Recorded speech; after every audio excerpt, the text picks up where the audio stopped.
வெற்றியை போலவே ஒரு தோல்வியும் நல்லதடி, வேப்பம் கோவிலும் சிறு தேன் தொழி உள்ளதடி, குற்றம் சொல்லாமல்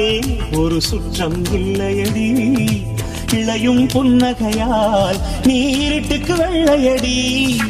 தவறுகள் பண்ணி பண்ணி திருந்திய பிறகுதான் நாகரிகம் பிறந்ததடி,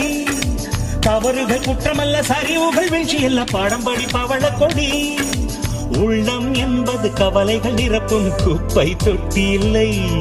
உள்ளம் என்பது பூந்தொட்டியானால் நாளை துன்பமில்லை, புயல் மையம் கொண்டால் மழை மண்ணில் உண்டு, எந்த தீமை கொள்ளும் சிறு நன்மை உண்டு.